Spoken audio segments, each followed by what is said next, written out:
जी हाँ दोस्तों, सबसे आज हमारा जो टॉपिक है कंप्यूटर फंडामेंटल है। कंप्यूटर फंडामेंटल बहुत ही इंपॉर्टेंट चीज़ है दोस्तों। आप कंप्यूटर जानते हैं चलाना और बहुत सारे वर्क भी कर पाते हैं, पर उसके बारे में आपको ये नहीं पता है कि कंप्यूटर कैसे काम करता है, क्या क्या चीज़ें उसके पीछे होती हैं। ये सारी चीज़ें ही कंप्यूटर फंडामेंटल से आपको पता चलेंगी। तो एक एक करके इसके बारे में हम लोग जानेंगे। आज चैप्टर 1 की हम शुरुआत कर रहे हैं और चैप्टर 1 में क्या क्या टॉपिक्स होंगे उसको कवर करेंगे। चैप्टर 1 है हमारा व्हाट इज कंप्यूटर। जी पहला चैप्टर में हम लोग सीखेंगे कि कंप्यूटर आखिर होता क्या है। हम लोग कंप्यूटर चला रहे हैं, पूरे दिन काम करते हैं, पर ये है क्या चीज, ठीक है, इसके बारे में आज जानकारी लेंगे हम लोग। सबसे पहले हम लोग डेफिनेशन ऑफ कंप्यूटर के बारे में जान लेते हैं, यानी कंप्यूटर क्या है, व्हाट इज कंप्यूटर, उसकी डेफिनेशन पढ़ लेते हैं। Computer is electronic device which help we can input the data in electronic form. जी दोस्तों, कंप्यूटर क्या एक इलेक्ट्रॉनिक डिवाइस है जिसकी हेल्प से हम लोग डेटा डालते हैं इलेक्ट्रॉनिक फॉर्म के अंदर। जो वर्ड है computer comes from the word compute, computer word से मिलकर बना है, जिसका मतलब होता है कैलकुलेट करना, कैलकुलेशन करना, गणना करना। It can perform arithmetic and logical operation at enormous speed, यानी कंप्यूटर जो होता है बहुत ही हाई फाई स्पीड के साथ ये काम कर सकता है, यानी स्पीड इतनी कि आप लोग बिल्कुल भी मतलब सोच ही नहीं सकते इतनी स्पीड के साथ ये काम कर सकता है। It will include addition, subtraction, multiplication, division, ये सारे के सारे जो आपके मैथ से रिलेटेड वर्क होते हैं सारे कर सकता है। कंपैरिजन नंबरों को कंपैरिजन कर सकता है। मैनिपुलेशन और टेक्स्ट को बहुत अच्छा फॉर्मेटिंग के साथ लिख सकता है। लॉजिकल डिसीजन ले सकता है, यानी लॉजिकल डिसीजन का मतलब है दोस्तों हम अपनी मर्जी से काम कराते हैं कंप्यूटर से प्रोग्रामिंग के थ्रू, तो लॉजिकल डिसीजन भी आप यहाँ से ले सकते हैं। It has the ability to store, retrieve and process the data, इसके अंदर बहुत अच्छी एबिलिटी है कि ये अपने अंदर डेटा बहुत ही बड़ी मात्रा में सेव करके रख सकता है और जब भी आपको चाहिए आपको वापस दे सकता है और डेटा को प्रोसेस भी कर सकता है आपके लिए। You may already know that you can use a computer to type documents, जैसे कि आप जानते हैं कि आप जो कंप्यूटर का इस्तेमाल डॉक्यूमेंट्स को टाइप करने के लिए कर सकते हैं, ईमेल सेंड करने के लिए कर सकते हैं, गेम्स खेलने के लिए कर सकते हैं, वेबसाइट को ब्राउज करने के लिए कर सकते हैं, और आप बहुत ही अच्छी तरह से डेटा को एडिट भी कर सकते हैं, spreadsheet, presentation, even in videos के अंदर भी, ठीक है, यानी वीडियो बना भी सकते हैं और उसके अंदर बहुत अच्छी एडिटिंग भी कर सकते हैं। Modern digital computers, electronic computer can perform generic sets of operation known as programme.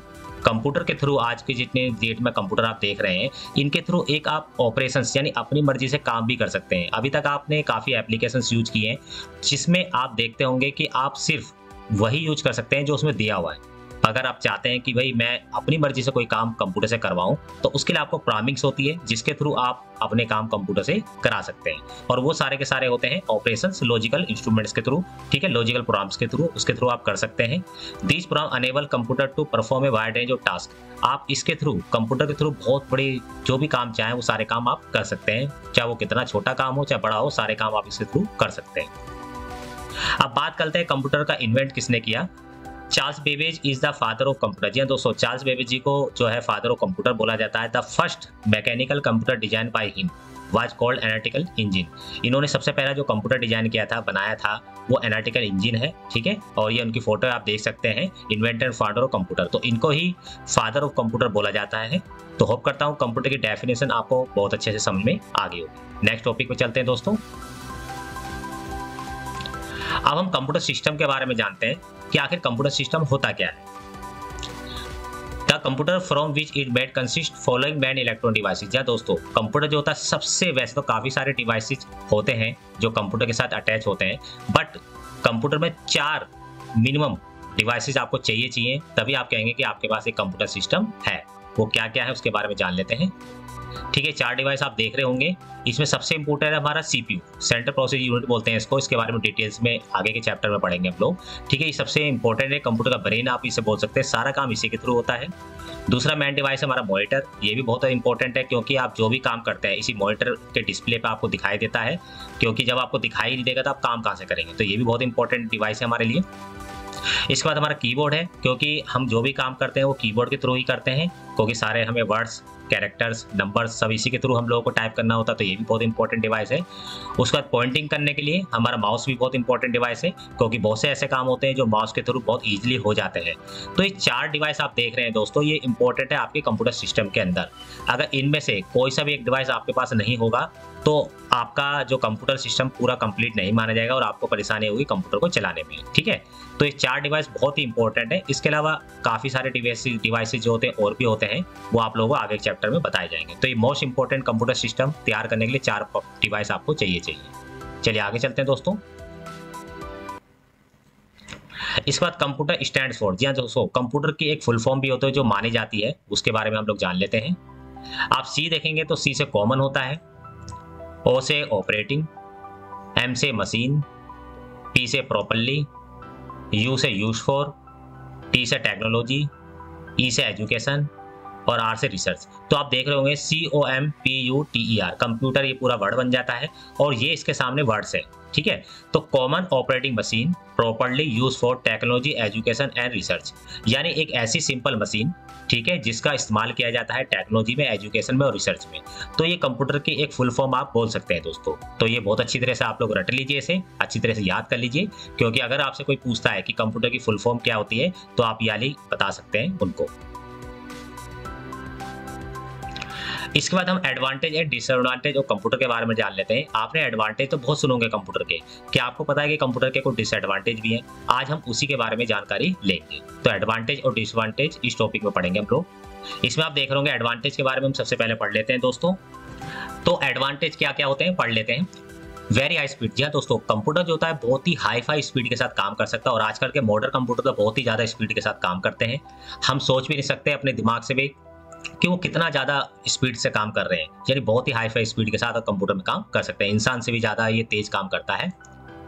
दूसरा जो एडवांटेज है वो है लार्ज स्टोरेज। दोस्तों, लार्ज स्टोरेज का मतलब हो गया कि बहुत बड़ी मात्रा में आप बहुत बड़े डेटा को, बहुत बड़े स्टोरेज को रख सकते हैं एक छोटी सी जगह पर, यानी सिस्टम के अंदर। यानी पहले आपने देखा होगा कि पहले जब हमारे डेटा होते थे उनको रजिस्टरों के अंदर, फाइलों के अंदर रखा जाता था। एक बहुत बड़े बड़े स्टोर रूम होते थे जहाँ पे फाइलें रखी जाती थी, ठीक है। तो वहाँ पे बड़ी परेशानी होती थी, कभी चूहे काट देते थे, कभी आग लग जाती थी, तो इस तरह की दिक्कतें आती रहती थी वहाँ पर। बट कंप्यूटर के आने से क्या बेनिफिट हुआ कि बहुत बड़ा डेटा, इतना बड़ा डेटा दोस्तों आप दिमाग में सोच भी नहीं सकते, आप छोटी सी जगह में एक ही जगह पर रख सकते हैं। और साथ में एक फैसिलिटी और है, रिट्रीवल कैपेसिटी, यानी जब भी उस डेटा की जरूरत है तो आप उसे वापस ले सकते हैं, अपने सामने ला सकते हैं। वरना पहले क्या होता था, इतनी बड़ी फाइलें होती थी, रजिस्टर होते थे, उनको ढूंढने में कितनी परेशानी होती थी, ठीक है। तो वो परेशानी कंप्यूटर के आने से खत्म होगी। तो एडवांटेज है, फायदे हैं कंप्यूटर के हम लोगों को।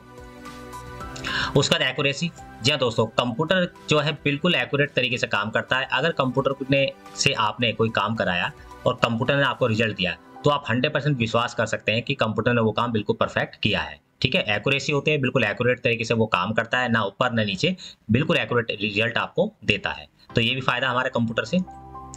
इसके अलावा वर्जिलिटी, विश्वसनीयता है दोस्तों, यानी कंप्यूटर जब एक्यूरेट तरीके से काम कर रहा है, यानी कंप्यूटर जो काम कर रहा है उस पर आप विश्वास कर सकते हैं, क्योंकि कंप्यूटर बिल्कुल एक्यूरेट तरीके से काम करता है, कोई काम गलत नहीं करता है। तो आप बिल्कुल विश्वास कर सकते हैं कि भी कंप्यूटर ने जो रिजल्ट हमें दिया बिल्कुल एक्यूरेट है, वो सही है, ठीक है। तो ये भी फायदा है कंप्यूटर का कि वो हमें रिजल्ट अच्छे देता है और हमें विश्वास होता है उसके रिजल्ट पर। ऑटोमेटिक वर्किंग कैपेसिटी, जी हाँ दोस्तों, बहुत सारे काम ऐसे होते हैं जो कंप्यूटर हमारे लिए ऑटोमेटिक कर देता है, ठीक है। बस हम लोगों को कमांड देनी होती है और सारे काम कंप्यूटर हमारे लिए ऑटोमेटिक करता रहता है, ठीक है। जैसे फॉर एग्जांपल एक एग्जांपल लेते हैं, आपको अगर सॉन्ग सुनने हैं तो हम क्या करते हैं, सॉन्ग की एक लिस्ट लगा देते हैं, ऑटोमेटिक कंप्यूटर उसमें से लिस्ट लेता रहता है और आपको सुनाता रहता है। या कोई टास्क आपने दिया, वो टास्क ऑटोमेटिक वो आपके लिए करता रहता है। तो ये भी एक बेनिफिट है, इससे भी आसान हो गया इंसान का काम कि कंप्यूटर हमारे लिए ऑटोमेटिक काम कर देता है। Helpful arithmetic logic instruments, arithmetic से रिलेटेड जितने भी काम होते हैं उनमें बहुत हेल्प करता है। बड़ी बड़ी कैलकुलेशन जब रिसर्च होते हैं, ठीक है, उनमें कैलकुलेशन की जरूरत पड़ती है तो कंप्यूटर बहुत हेल्प करता है। उसके बाद लॉजिक इंस्ट्रूमेंट्स, ठीक है, लॉजिक इंस्ट्रूमेंट्स मतलब प्रोग्रामिंग। आप लॉजिक इंस्ट्रूमेंट्स यानी आप कमांड्स दे के भी, अपनी प्रोग्रामिंग करके भी, कोडिंग करके भी आप कंप्यूटर से अपनी मर्जी से काम करवा सकते हैं। ये भी आपका बेनिफिट है, ठीक है। तो ये एडवांटेज है कंप्यूटर के, ये मेन आप ये जब भी आपसे कोई पूछता है कि कंप्यूटर के एडवांटेज क्या है, फायदे क्या है, तो ये आप बिल्कुल 6 पॉइंट बता सकते हैं सामने वाले को, ठीक है। अब बात आती है डिसएडवांटेज की। कंप्यूटर में दोस्तों आपने कभी सोचा नहीं होगा, कंप्यूटर से फायदे तो सभी लोग बताते हैं, क्या कंप्यूटर में तो कुछ कमियां भी हैं? तो उन कमियों के बारे में आज हम लोग जानते हैं। शायद आप लोग पहले कभी जानते नहीं होंगे, पर आज आपको बताएंगे कंप्यूटर के अंदर कुछ कमियां भी है। आज का मॉडर्न कंप्यूटर के अंदर भी कुछ कमियां हैं, वो आपको मैं बताता हूँ। Can not think by itself, जी हाँ दोस्तों, कंप्यूटर का अपना कोई दिमाग नहीं होता। कंप्यूटर चाहे मैं कुछ सोचूं, कुछ काम करूं, नहीं, वो बिल्कुल भी काम बिना सोचे कर नहीं सकता, सोच नहीं सकता। उसको हमेशा एक इंसान की जरूरत पड़ेगी, वो अपना दिमाग रखता ही नहीं है, ठीक है। वो हमेशा इंसान के दिमाग के अकॉर्डिंग ही काम करता है, जो इंसान कराता है उससे। तो कंप्यूटर अपना आप कुछ नहीं सोच सकता। कंप्यूटर अपना सोचे यार मैं अपना आपको बंद कर लूँ तो नहीं कर पाएगा, कंप्यूटर सोचे मैं ये काम कर लूँ, नहीं कर पाएगा। तो कंप्यूटर का अपना कोई दिमाग नहीं होता है। इसके अलावा can not learn by experience, अब जैसे आप लोग कंप्यूटर सीख रहे हैं या आपने कोई भी चीज़ का एक्सपीरियंस लिया, आप उसमें पढ़ाई करते हैं, आप उसमें एजुकेशन लेते हैं और धीरे धीरे उसमें जब आप काम करते हैं तो आपका धीरे धीरे एक्सपीरियंस बढ़ता चला जाता है।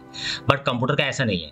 मान के चलिए आपने किसी कंप्यूटर पे कोई काम करना शुरू किया, उस कंप्यूटर पे काम करते करते आपको 1 साल हो गया, 2 साल हो गया, 4 साल हो गया, आपका जो एक्सपीरियंस है, ठीक है, इतने सालों बाद बढ़ जाएगा, बट कंप्यूटर वहीं का वहीं होगा। यानी 5-10 साल भी उस कंप्यूटर पे आपने बैठ के काम किया, आप कितने एक्सपीरियंस हो जाएंगे आपको पता है, बट कंप्यूटर का कोई एक्सपीरियंस नहीं बढ़ेगा। वो आज भी 10 साल पहले जैसा था वो आज भी वैसा ही रहेगा। तो कंप्यूटर का अपना कोई एक्सपीरियंस नहीं बढ़ता है, कंप्यूटर जैसा है वैसा ही रहता है। तो होप करता हूँ ये भी अच्छा समझ में आएगा टॉपिक आपको। Can not take independent decision, computer का अपना कोई डिसीजन होता है। कंप्यूटर चाहे भी मैं अपना आपको ओपन कर लूँ तो नहीं कर सकता, कंप्यूटर चाहे मैं अपना आपको बंद कर दूँ नहीं हो सकता, कंप्यूटर चाहे मैं इस चीज़ को ओपन कर लूँ, ये खोल लूँ, वो कर लूँ, नहीं कर सकता। तो कंप्यूटर हमेशा अपना कोई डिसीजन नहीं ले सकता। हमें हमेशा कंप्यूटर का डिसीजन जो होता है वो हमारे ऊपर डिपेंड होता है, इंसानों के ऊपर डिपेंड होता है। जब इंसान कोई कमांड देता है कभी कंप्यूटर उस काम को कर सकता है, ठीक है। तो यानी कंप्यूटर का अपना कोई डिसीजन नहीं होता, वो कोई भी डिसीजन नहीं ले सकता।